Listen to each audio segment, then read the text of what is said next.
ഒരു ഉസ്താദിനെ പറ്റിച്ച മൗലവിയുടെ കഥയാണ് ഇപ്പൊ നമ്മളിവിടെ അവതരിപ്പിക്കാൻ പോകുന്നത്. ഒരു ഉസ്താദ് ഒരു ഗ്രൂപ്പിൽ വെച്ചിട്ട് പറയാണ്, റസൂലുള്ള കലിമത്തുകളോട് കാവൽ ചോദിക്കാൻ പറഞ്ഞല്ലോ. അപ്പൊ അത് തഫ്സീർ വെച്ചുകൊണ്ട് അദ്ദേഹം മറുപടി പറയാണ്.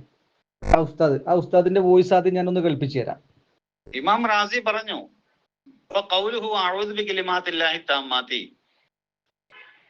നബിയുടെ അഊദു ബികലിമാത്തില്ലാഹി താമാത്തി എന്നുള്ള ഈ വചനം ഇസ്തിആദത്തും മിനൽ അർവാഹിൽ ബശരിയത്തി ബിൽ അർവാഹിൽ ആലിയത്തിൽ മുഖദ്ദസത്തി ത്വാഹിറത്തി ത്വയ്യിബ, മനുഷ്യരായ ആളുകളുടെ ആത്മാക്കളിൽ നിന്ന് പരിശുദ്ധാത്മാക്കളോടുള്ള കാവലിനെ ചോദിക്കലാണ്. പരിശുദ്ധാത്മാക്കളോടുള്ള കാവല് തേട്ടമാണ് റസൂലുള്ള അവിടെ പറഞ്ഞത് എന്ന് അല്ലാമ ഫഖറുദ്ദീൻ റാസി റഹ്മത്തുള്ള കൊടുത്ത വിശദീകരണം ഉസ്താദ് അവിടെ കൊണ്ടുവരാണ്. അപ്പൊ ഇതിനെ പ്രതിരോധിക്കാൻ വേണ്ടിയിട്ട് ഒരു സനീർ എന്ന് പറയുന്ന ഒരു സലാഹി ഉണ്ട്, വഹാബി ആചാര്യനാണ്. അദ്ദേഹം കാണിക്കുന്ന ചെറിയൊരു തരികിട പരിപാടികൾ നമുക്കിവിടെ കാണാം. പറഞ്ഞോളൂ സനീറോ. മുസ്ലിയാരെ, ഈ തഫ്സീർ റാസിക്കൽ പ്രത്യേകത എന്താ?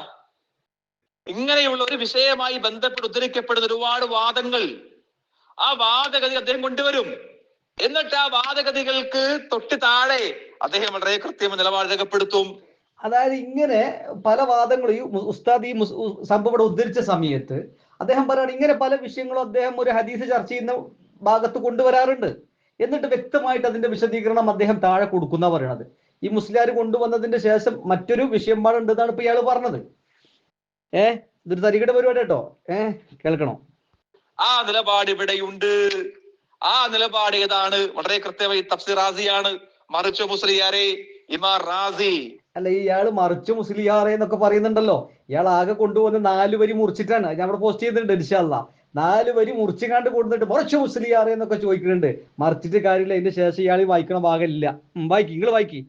ആ വിഷയമായി ഔദു ബികലിമാത്തില്ലാഹി താമാത്ത് എന്ന് പറയുന്ന ആ വാചകവുമായി ബന്ധപ്പെട്ട അഭിപ്രായങ്ങളൊക്കെ ഉദ്ധരിച്ചിട്ട് അദ്ദേഹം പറയാണ്, കണ്ടോ, പച്ച കള്ളാട്ടോ പറയണത്. ഇതൊക്കെ ഉദ്ധരിച്ചതിന്റെ ശേഷം, ഉസ്താദി പറഞ്ഞ ഭാഗമൊക്കെ ഉദ്ധരിച്ചതിന്റെ ശേഷം ഇമാം റാസി റഹ്മത്തുള്ള പറയാണെന്ന് പറഞ്ഞിട്ട് ഇയാൾ വായിക്കണത്. അങ്ങനെ ആ ഭാഗത്ത് ഇല്ലാത്തൊരു സംഗതിയാ വായിക്കണത്. മൗലവിമാരൊക്കെ തൊലിക്കെട്ടി കുറച്ചൊരു ഉളുപ്പ് വേണം. എന്ത് ചെയ്യാനാണ്? ഉസ്താദ്മാരെ പറ്റിക്കല്ലേ. നീ മനസ്സിലാക്കണം, അന്നൽ മുറാദ ബികലിമാത്തില്ലാഹി വ ഖൗലുഹു തആല. കണ്ടോ, അതായത് ഈ കുൻ ഫയകൂൻ അതാണ് ഉണ്ടാവുക, അപ്പോൾ ഉണ്ടാകും എന്ന് പറയുന്ന ഈ വാചകത്തെ പറ്റി അദ്ദേഹം പറയാണ്, നീ മനസ്സിലാക്കുക ഫലം മുസ്ലിയാരെ. റാസി പറയാണ്, അല്ല മൗലിയാരെ, മനസ്സിലാക്ക്. എന്താ മനസ്സിലായത്? നിശ്ചയം അള്ളാഹുവിന്റെ കലിമാത്ത് എന്നതുകൊണ്ടാണ് ഈ അഭിപ്രായം. അള്ളാഹുവിന്റെ കലിമാത്ത് എന്ന് പറഞ്ഞുകൊണ്ടാണ് ഈ അഭിപ്രായം അദ്ദേഹം കൊടുക്കുന്ന ഇവിടെ റാസി. നീ മനസ്സിലാക്കണം. എന്താ മനസ്സിലാക്കണം? അള്ളാഹുവിന്റെ കലിമത്ത് എന്ന് പറഞ്ഞാൽ അത് കുൻ ഫയകൂൻ എന്ന വാചകമാണ്. പ്രിയപ്പെട്ട സഹോദരന്മാരെ, ഇത് എവിടെ ഉള്ളതെന്നറിയോ? ഇതിന്റെ ഒക്കെ ഒരു 10-25 വരി മുകളിൽ ഇങ്ങനെ കൊടുത്തിട്ടുണ്ട്.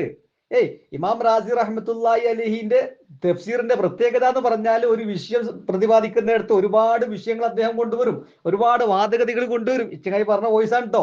എന്നിട്ട് അതിന്റെ ശേഷം കൃത്യമായിട്ട് രേഖപ്പെടുത്തി വെക്കുന്ന പറഞ്ഞത്. ഈ കൃത്യമായിട്ട് രേഖപ്പെടുത്തി വെക്കുന്നതാണ് മുസ്ലിയാർ ഇവിടെ വായിച്ചത്. ആ മൗലവിക്ക് ഇവിടെ തരികിട പരിപാടി കാണിക്കണല്ലോ. അപ്പൊ മൗലവി എന്ത് പണിയെടുത്ത് സാറിനെ കാണിച്ച് സൂറിനെ കെട്ടിക്കാന്ന് പറയുന്ന പരിപാടി. അതായത് ഏറ്റവും മുകളിൽ പറഞ്ഞ ഭാഗം എടുത്തിട്ട് താഴെ കൊടുത്ത് ഫിറ്റ് ചെയ്ത് കൊടുത്തു. ഇതിന്റെ മുസ്ലിയാർ പറഞ്ഞതിന്റെ താഴെ ഫിറ്റ് ചെയ്ത് കൊടുത്തു. ഇതാണ് ഇതിന്റെ സത്യാവസ്ഥ. കാരണം മുസ്ലിയാർ പറയണത് ഇതിന്റെ പിന്നെ സനീർ പറഞ്ഞല്ലോ, അതായത് റാസി ഇമാമിന്റെ തഫ്സീറിന്റെ പ്രത്യേകത, ആ പ്രത്യേകത മുസ്ലിയാർ പറഞ്ഞതാണ്. അതിന് ശേഷം വേറെ വിശദീകരണം ഇല്ല. അവിടെ മേലുള്ള ഒരു വിശദീകരണം എടുത്തുകാണ്ട് കൊടുത്തിട്ട് ഇവിടെ ഫിറ്റ് ചെയ്ത് കൊടുത്തു.